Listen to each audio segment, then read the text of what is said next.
सोचिए, आपके सामने दो लोग हैं। एक को 10 करोड़ की लॉटरी लगी है और दूसरा आदमी महीने के 25,000 कमाकर भी खुश है, शांत है, सिक्योर है। अब बताइए, इन दोनों में असली अमीर कौन है? अगर आप कहते हो कि 10 करोड़ वाला, तो शायद आपने कभी द साइकोलॉजी ऑफ मनी नहीं पढ़ी। और अगर आप कहते हो 25,000 वाला भी हो सकता है, तो आज का ये वीडियो आपकी फाइनेंशियल थिंकिंग को हिलाकर रख देगा। और हाँ, एक बात, ये वीडियो कोई बोरिंग फाइनेंशियल ज्ञान नहीं है।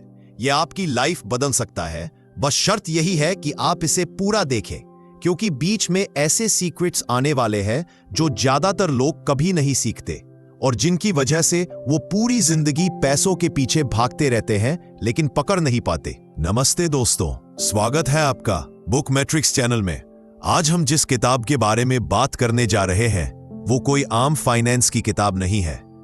ये किताब आपको ये नहीं सिखाएगी कि कौन सा स्टॉक खरीदना है या कौन सा म्यूचुअल फंड सही है, बल्कि ये किताब आपको वो सिखाएगी जो दुनिया का कोई कैलकुलेटर या एक्सेल शीट नहीं सिखा सकता, और वो है पैसों के साथ व्यवहार कैसे करें।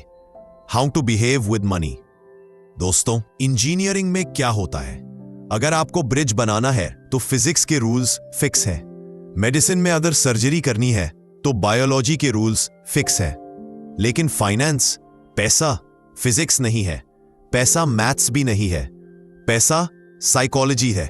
तो चलिए मैं आपको एक कहानी सुनाता हूं। यह सच्ची घटना है। दो आदमी थे। पहला आदमी था रोनाल्ड रीड। रोनाल्ड एक बहुत ही साधारण इंसान था। उसने अपनी पूरी जिंदगी एक गैस स्टेशन पर गाड़ियों में पेट्रोल भरने और एक सफाई कर्मी के तौर पर काम किया। वो इतना सिंपल था कि उसके आसपास के लोगों को लगता था कि वो बस दिन काट रहा है। पर जब उसकी 92 साल की उम्र में मौत हुई तो पूरी दुनिया हिल गई। पता है क्यों? क्योंकि उस सफाई कर्मी ने अपने पीछे $8 मिलियन यानी करीब 60 से 70 करोड़ रुपए छोड़े थे। अब मिलते हैं दूसरे आदमी से। इसका नाम था रिचर्ड फुस्कॉन। रिचर्ड रोनाल्ड का बिल्कुल उल्टा था। वो हार्वर्ड से पढ़ा था, मेरिल लिंच नाम की बड़ी कंपनी में एग्जीक्यूटिव था। वो फाइनेंस का जादूगर माना जाता था। उसने इतना पैसा कमाया कि उसने 18,000 स्क्वायर फुट का एक महल जैसा घर खरीदा, जिसमें 2 लिफ्ट और 7 गैरेज थे। लेकिन 2008 में जब फाइनेंशियल क्राइसिस आया, रिचर्ड फुस्कॉन पूरी तरह बर्बाद हो गया। वो बैंकरप्ट हो गया। उसका वो महल, उसकी गाड़ियां, सब कुछ नीलाम हो गया। अब जरा रुकिए और सोचिए, क्या आप किसी और फील्ड में ऐसा देख सकते हैं? क्या एक मामूली सफाई कर्मी एक टॉप ब्रेन सर्जन को सर्जरी में हरा सकता है? नहीं। क्या एक मिस्त्री एक टॉप इंजीनियर को ब्रिज बनाने में हरा सकता है? नहीं। तो फाइनेंस में ऐसा कैसे हुआ? कैसे एक जेनिटर ने एक हार्वर्ड एग्जीक्यूटिव को हरा दिया? इसका जवाब है मॉर्गन हाउसल की यह किताब, the psychology of money. Author कहते हैं, financial success is not a hard science, it's a soft skill where how you behave is more important than what you know. मतलब, पैसे में सफलता आपके ज्ञान से ज्यादा आपके व्यवहार पर निर्भर करती है। आज के इस वीडियो में हम इस किताब के 10 सबसे पावरफुल लेसन्स को इतनी डिटेल में समझेंगे कि आज के बाद आपका पैसों को देखने का नजरिया हमेशा के लिए बदल जाएगा। तो चलिए शुरू करते हैं। हमारा पहला लेसन है, नो वंस क्रेजी, यानी कोई भी पागल नहीं है। अक्सर हम देखते हैं कि कुछ लोग लॉटरी टिकट खरीदते हैं जबकि उन्हें पता है कि जीतने के चांसेस ना के बराबर है, और हम सोचते हैं ये कितने बेवकूफ लोग हैं।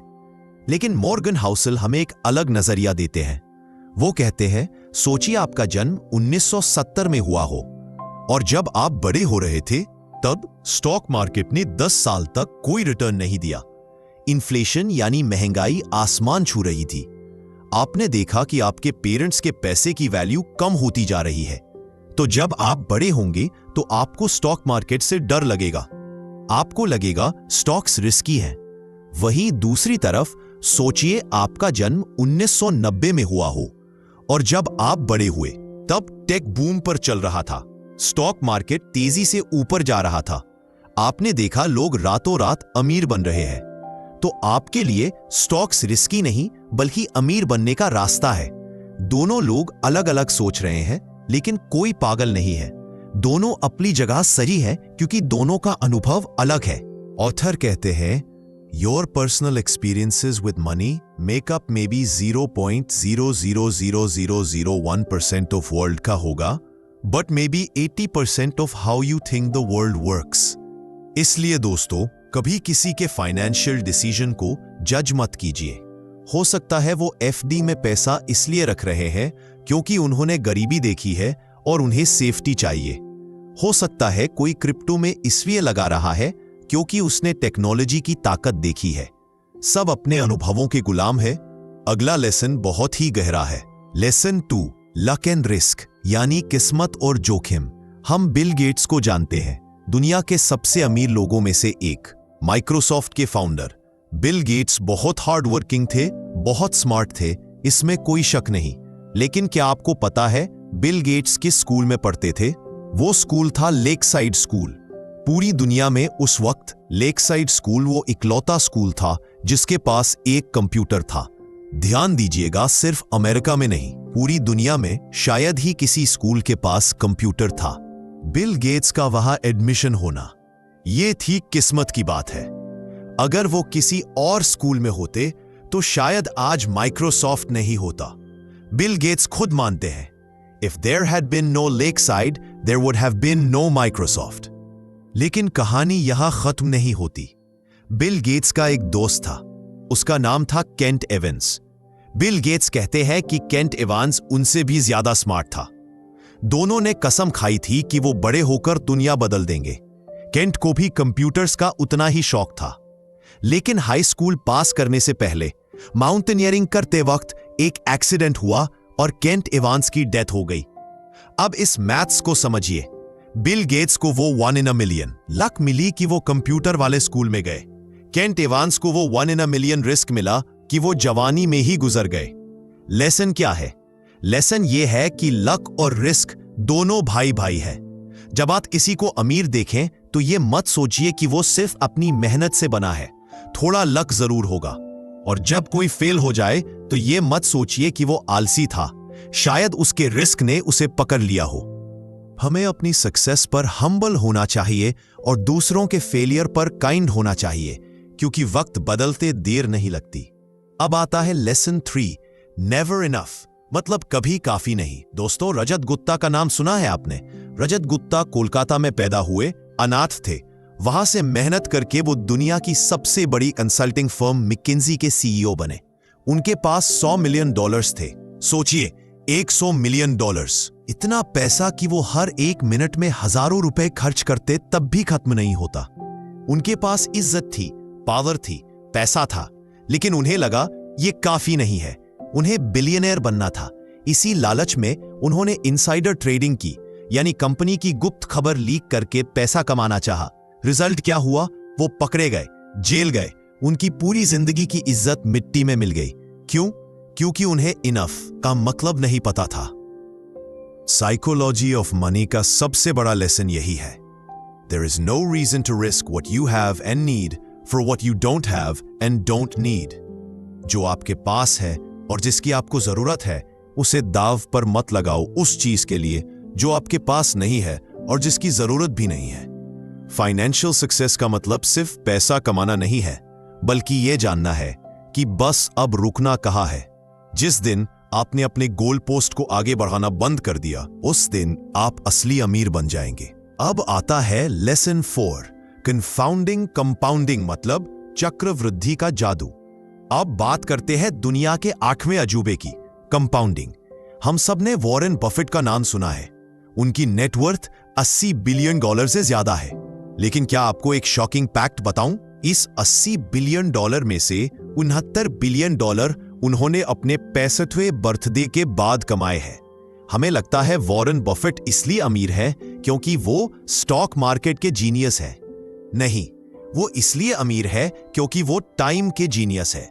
उन्होंने 10 साल की उम्र से इन्वेस्ट करना शुरू किया था और आज 90 साल की उम्र तक कर रहे हैं। अगर वॉरेन बफेट भी हमारी तरह 30 साल की उम्र में शुरू करते और 60 साल में रिटायर हो जाते तो आज उन्हें कोई नहीं जानता।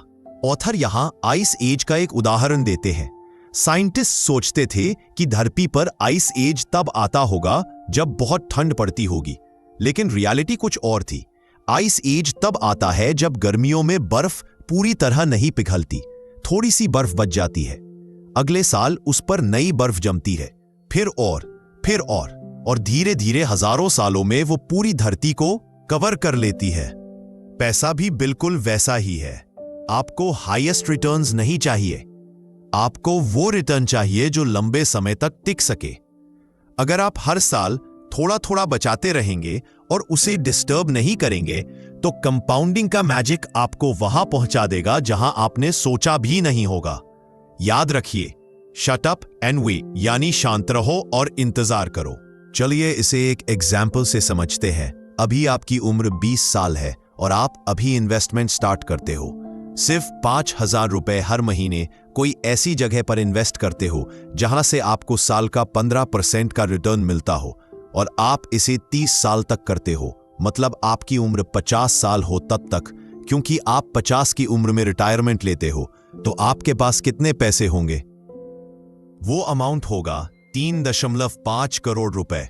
और सोचिए आपने इतना पैसा कमाने के लिए कितना पैसा इन्वेस्ट किया होगा। वो अमाउंट होगा सिर्फ 18 लाख रुपए, और वो 30 साल में हो जाएगा 3.5 करोड़ रुपए। इससे आप अपनी रिटायरमेंट के बाद की जिंदगी आराम से जी सकते हैं। इसे ही कहते हैं कंपाउंडिंग इफेक्ट, जिसे दुनिया का 8वां अजूबा भी कहते हैं। आगे बढ़ते हैं lesson 5, getting wealthy versus staying wealthy. मतलब अमीर बनना और अमीर बने रहना। पैसा कमाना एक चीज है और पैसा बचाए रखना बिल्कुल अलग चीज है। दोस्तों, कौन बनेगा करोड़पति केबीसी का वो सीजन याद है जिसमें सुशील कुमार ने 5 करोड़ रुपए जीते थे। पूरा बिहार, पूरा देश खुश था। एक आम आदमी करोड़पति बन गया। लेकिन कुछ सालों बाद खबर आई कि वो लगभग कंगाल हो गए। पैसा दोस्तों में बांट दिया, गलत बिजनेस में लगा दिया, गायों का तबेला खोला, वो भी नहीं चला। अमीर बनना आसान है, लॉटरी लग सकती है, केबीसी जीत सकते हो, पुश्तैनी जमीन बिक सकती है, लेकिन अमीर बने रहना बहुत मुश्किल है। भारत में बहुत से पुराने जमींदार परिवार आज गरीब हो गए हैं। क्यों? क्योंकि उनमें डर नहीं था। उन्हें लगा पैसा हमेशा आता रहेगा। मॉर्गन हाउसल कहते हैं, अमीर बने रहने के लिए आपको डरपोक होना पड़ता है। आपको मानना पड़ता है कि कल बाजार गिर सकता है, कल मेरी नौकरी जा सकती है। इसलिए इमरजेंसी फंड जरूरी है, इसलिए हेल्थ इंश्योरेंस जरूरी है। सिर्फ एक्सीलरेटर पर पैर रखने से गाड़ी नहीं चलती, ब्रेक भी जरूरी है। इसी तरह पैसा कमाना भी जरूरी है और उसे सेव करना भी जरूरी है। जो इंसान अपनी सफलता को किस्मत मानकर डरता रहता है, वही लंबे समय तक अमीर रहता है। दोस्तों, सर्वाइवल सबसे ज्यादा जरूरी है। अगर आप मार्केट में टिकोगे नहीं तो कंपाउंडिंग काम कैसे करेगा? इसलिए नंबर 1, कर्जा, डेट कम लो। नंबर 2, इमरजेंसी फंड रखो। नंबर 3, और हमेशा मान के चलो कि बुरा वक्त आ सकता है। एक फेमस कोट है, you can be a genius but if you lose everything once you are done. आप जीनियस हो सकते हो, लेकिन अगर आपने एक बार अपना सब कुछ खो दिया तो खेल खत्म। इसलिए सर्वाइवल माइंडसेट अपनाइए। आगे बढ़ते हैं लेसन 6, फ्रीडम यानी आजादी। हम पैसा क्यों कमाते हैं? अच्छी गाड़ी के लिए, बड़े घर के लिए, अच्छी जिंदगी जीने के लिए? शायद हाँ, लेकिन मॉर्गन हाउसल कहते हैं कि पैसे का सबसे बड़ा मुनाफा कोई चीज नहीं है। पैसे का सबसे बड़ा फायदा है freedom, the ability to do what you want, when you want, with who you want, for as long as you want is priceless. मतलब जब चाहे, जिसके साथ चाहे, जो चाहे करने की आजादी। एंगस कैम्बल नाम के एक साइकोलॉजिस्ट ने रिसर्च की थी कि लोग खुश क्यों होते हैं। उन्होंने देखा कि लोगों को बड़ा घर या बड़ी सैलरी उतनी खुशी नहीं देती जितना यह एहसास देता है कि मेरी जिंदगी पर मेरा कंट्रोल है। अगर आप करोड़ों रुपए कमा रहे हैं लेकिन आपका बॉस आपको रात के 2 बजे कॉल करके काम करने को बोलता है और आप मना नहीं कर सकते, तो आप अमीर नहीं है, आप बस एक अच्छी सैलरी वाले नौकर हैं। लेकिन अगर आपके पास कम पैसा है पर आपके पास वक्त है अपने परिवार के लिए, अपने शौक के लिए, तो आप वाकई में अमीर हैं। पैसा कमाइए ताकि आप अपना वक्त खरीद सकें, ना कि दूसरों की गुलामी करने के लिए। आगे बढ़ते हैं lesson 7, man in the car paradox. दोस्तों, इमेजिन कीजिए आप एक सड़क किनारे खड़े हैं। अचानक वहां से एक चमचमाती हुई फेरारी निकलती है। आप उस गाड़ी को देखते हैं, आप क्या सोचते हैं? क्या आप यह सोचते हैं वाह इस गाड़ी का ड्राइवर कितना कूल है? नहीं, आप सोचते हैं वाह अगर मेरे पास ये गाड़ी होती तो लोग मुझे कितना कूल समझते। यही है man in the car paradox. जब हम महंगी चीजें खरीदते हैं, ब्रांडेड कपड़े, महंगी घड़ी, महंगी कार, हम ये सोचते हैं कि लोग हमारी इज्जत करेंगे। लेकिन सच्चाई ये है कि लोग आपको नहीं देख रहे, लोग आपकी चीजों के जरिए खुद को इमेजिन कर रहे हैं। मॉर्गन हाउसल कहते हैं, no one is impressed with your possessions as much as you are. मतलब जितना आप अपनी चीजों से इम्प्रेस है उतना कोई और नहीं है। अगर आपको लगता है कि फेरारी खरीदने से आपको रिस्पेक्ट मिलेगी तो आप गलत हैं। रिस्पेक्ट आपकी गाड़ी से नहीं, आपके व्यवहार से मिलती है, आपकी विनम्रता, आपकी काइंडनेस से मिलती है। तो अगर रिस्पेक्ट चाहिए तो अच्छा इंसान बनिए, सिर्फ अच्छी कार मत खरीदिए। अगला लेसन है lesson 8, wealth is what you don't see. यानी दौलत वो है जो दिखाई नहीं देती। बहुत से लोग रिच मतलब अमीर और वेल्थी मतलब धनवान होने में कंफ्यूज हो जाते हैं। मॉर्गन हाउसल कहते हैं दोनों में जमीन आसमान का फर्क है। रिच वो है जिसकी करंट इनकम ज्यादा है। जो 1 लाख की गाड़ी चलाता है वो रिच है क्योंकि उसने 1 लाख खर्च किया। लेकिन वेल्थी वो है जिसका पैसा दिखता नहीं है। वेल्थ वो कार है जो आपने नहीं खरीदी। वेल्थ वो डायमंड है जो आपने नहीं पहना। वेल्थ वो पैसा है जो खर्च नहीं हुआ, जो बैंक में है, जो कंपाउंडिंग के लिए छोड़ दिया गया है। प्रॉब्लम यह है कि हम वेल्थ को देख नहीं सकते, हम सिर्फ रिचनेस को देख सकते हैं। हम इंस्टाग्राम पर लोगों की फोटोज देखकर सोचते हैं कि वो कितने अमीर हैं, जबकि हो सकता है वो पूरी तरह कर्जे में डूबे हो। हम सबने वो कहावत सुनी है, हाथी के दांत खाने के और दिखाने के और। फाइनेंस में भी यही सच है। आपके पड़ोस में 2 तरह के अंकल हो सकते हैं। अंकल ए बहुत बड़ी कोठी है, बाहर फॉर्च्यूनर खड़ी है, हर साल विदेश घूमने जाते हैं, लेकिन अंदर खाने में क्रेडिट कार्ड का बिल पेंडिंग है, बिजनेस में भारी कर्जा है। ये अमीर है क्योंकि ये खर्चा कर रहे हैं। अंकल बी साधारण स्कूटर से चलते हैं, सादे कपड़े पहनते हैं, लेकिन बैंक में उनके पास 10 करोड़ की एफडी है और शहर के बाहर 5 बीघा जमीन है। ये धनवान है क्योंकि इनका पैसा दिख नहीं रहा। खर्च करने से आप अमीर दिखते हैं, लेकिन अमीर बनते नहीं हैं। अमीर बनने का एक ही तरीका है, पैसा खर्च न करना। और यह बहुत बोरिंग लगता है, लेकिन यही सच है। ऑथर का एक बहुत फेमस कोट है, spending money to show people how much money you have is the fastest way to have less money. मतलब लोगों को दिखाने के लिए पैसा खर्च करना गरीब होने का सबसे तेज तरीका है। तो फैसला आपका है, आपको अमीर दिखना है या अमीर बनना है। चलिए आगे बढ़ते हैं। लेसन 9, रीजनेबल या रैशनल। फाइनेंस की दुनिया में सब लोग कहते हैं रैशनल यानी तार्किक बनो, दिमाग से काम लो, इमोशंस को साइड में रखो। लेकिन मॉर्गन हाउसल कहते हैं यह नामुमकिन है। हम रोबोट्स नहीं हैं, हम इंसान हैं।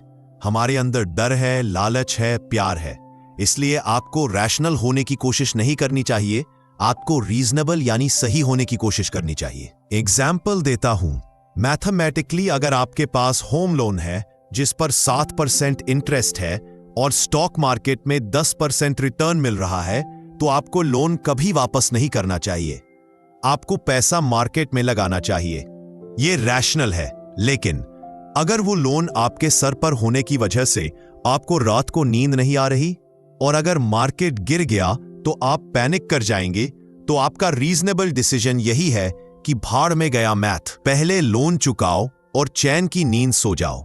वो फाइनेंशियल प्लान सबसे बेस्ट है जिसे आप रात को चैन से सोने के लिए बना सके। सिर्फ स्प्रेडशीट पर प्रॉफिट देखना काफी नहीं है, मन की शांति ज्यादा कीमती है।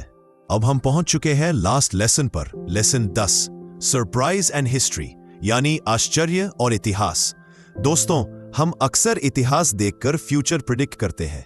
हम सोचते हैं पिछले 10 साल में ऐसा हुआ तो आगे भी ऐसा ही होगा। लेकिन ऑथर कहते हैं history is the study of surprising events.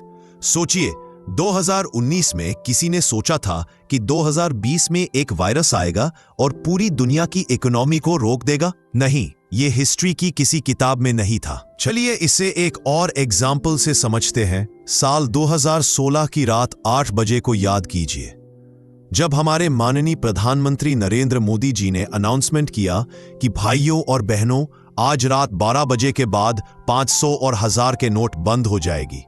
क्या किसी इकोनॉमिस्ट ने नोटबंदी की भविष्यवाणी की थी? नहीं। इसलिए जब भी आप इन्वेस्ट करें तो सरप्राइज के लिए जगह रखें। जो चीज पहले कभी नहीं हुई वो जरूर हो सकती है।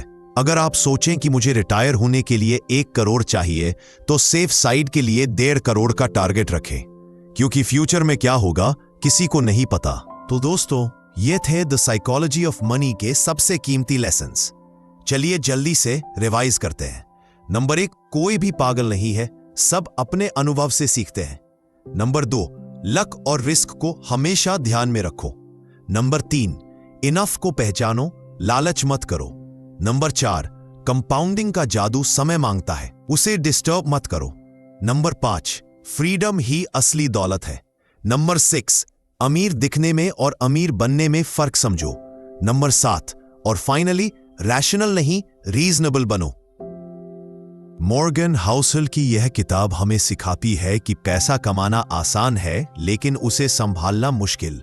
आपका बिहेवियर, आपका पेशेंस और आपका माइंडसेट ही आपको असली वेल्थ दिला सकता है। मैं उम्मीद करता हूं कि इस वीडियो के सफर ने आपके दिमाग के दरवाजे खोल दिए होंगे।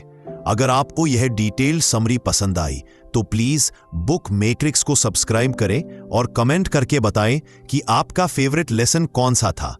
मैं हूं आपका दोस्त, मिलता हूं अगली वीडियो में एक और शानदार किताब के साथ। तब तक पढ़ते रहिए, सीखते रहिए। जय हिंद।